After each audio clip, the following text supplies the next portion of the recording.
Hi, പുതിയൊരു വീഡിയോയിലേക്ക് സ്വാഗതം. ഇന്ന് വൈകിട്ട് ഇവരുടെ ഒരു പ്രമുഖയായ ലീഡറെ ഫോണിൽ ബന്ധപ്പെട്ടു.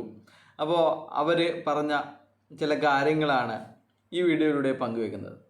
അപ്പോൾ അവർ പറഞ്ഞത് ഇ.ഡി വന്നപ്പോൾ എന്തുകൊണ്ടാണ് ശ്രീനാഥ് പ്രതാപനും ഈ സ്വത്തുക്കളൊക്കെ ഉപേക്ഷിച്ച് ഓടിപ്പോയത് എന്ന് പറഞ്ഞു കഴിഞ്ഞാൽ, ഇ.ഡി വന്നു കഴിഞ്ഞാൽ എന്തായാലും അവരെ അറസ്റ്റ് ചെയ്യുമെന്നുള്ള കാര്യം എല്ലാവർക്കും അറിയാവുന്നതാണ്. ഇ.ഡി അറസ്റ്റ് ചെയ്ത് കഴിഞ്ഞാൽ ഇ.ഡിക്ക് മുന്നിൽ രേഖകൾ കാണിക്കേണ്ടി വരും. ആ ഒരു കമ്പനിയെക്കുറിച്ചുള്ള അല്ലെങ്കിൽ കമ്പനിയുടെ ബിസിനസ്സിനെ കുറിച്ചുള്ള കാര്യങ്ങളൊക്കെ കാണിക്കേണ്ടി വരും. അങ്ങനെ കാണിച്ചു കഴിഞ്ഞാൽ മാത്രമേ ആ ഒരു അറസ്റ്റിൽ നിന്ന് ഒഴിവാകാൻ സാധ്യതയുള്ളൂ. അത്തരത്തിലുള്ള രേഖകളൊന്നും നമ്മുടെ കയ്യിൽ ഇല്ല എന്നുള്ളത് കൊണ്ടാണ് ഇവർ അവിടെ നിന്ന് മുങ്ങിയത് എന്നാണ് ആ ലീഡർ വെളിപ്പെടുത്തിയിരിക്കുന്നത്. അതുപോലെ തന്നെ രണ്ടാമതായിട്ട് വെളിപ്പെടുത്തിയത് ഇവരുടെ കേസിനെ കുറിച്ചാണ്. അപ്പോൾ എന്തുകൊണ്ടാണ് ഈ കേസ് ഇങ്ങനെ നീട്ടി വെക്കുന്നത് എന്നുള്ള അതിൻ്റെ മറുപടിയും അദ്ദേഹം തന്നിട്ടുണ്ട്.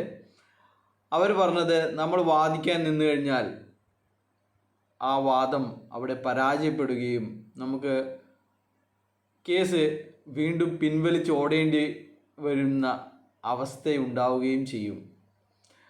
പ്രഗത്ഭരായ സുപ്രീം കോടതി വക്കീലും അല്ലെങ്കിൽ ഹൈക്കോടതി വക്കീലും ചെയ്തതുപോലെ തന്നെ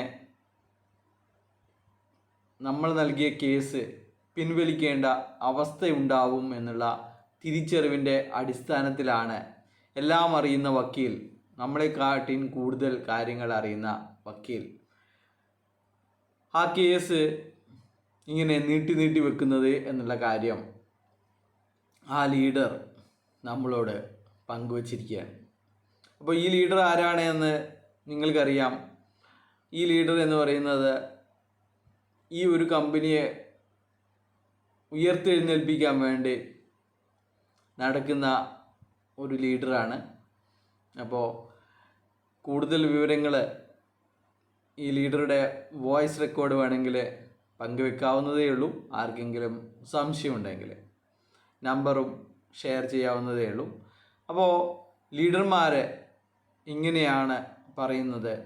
ഒരുപക്ഷെ ഇവർ ഈ 19-ാം തീയതി ഇ.ഡിക്ക് മുന്നിൽ ഹാജരാവാതിരിക്കാനുള്ള എല്ലാ അടവുകളും ഇവർ പയറ്റാനും സാധ്യതയുണ്ട്.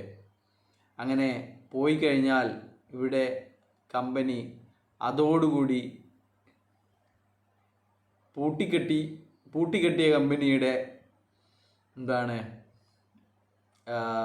നാമാവശേഷമാവും എന്നാണ് പറയാനുള്ളത്. അവരെ തീർച്ചയായും അറസ്റ്റ് ചെയ്യുമെന്ന് ഇവർക്കെല്ലാവർക്കും തന്നെ ഉറപ്പാണ്. അതുകൊണ്ട് ആ ഒരു അറസ്റ്റ് ഒഴിവാക്കാൻ വേണ്ടി, ബാക്കിയുള്ള കാര്യങ്ങൾ ഒഴിവാക്കാൻ വേണ്ടി 19-ാം തീയതി ഇവർ ഇ.ഡിക്ക് മുന്നിൽ ഹാജരാവാതിരിക്കാനുള്ള എല്ലാ കാര്യങ്ങളും എല്ലാ വഴികളും ഇവർ തേടുന്നുണ്ട് എന്നാണ്.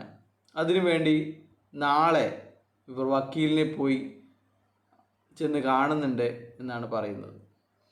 അപ്പോൾ ഇത്ര മാത്രമേ ഉള്ളൂ. ഏറ്റവും ലേറ്റസ്റ്റ് ആയിട്ട് ഈ കമ്പനിയുടെ തട്ടിപ്പിനെ കുറിച്ചുള്ള വാർത്തകൾ ഇതൊക്കെയാണ്. ബൈ.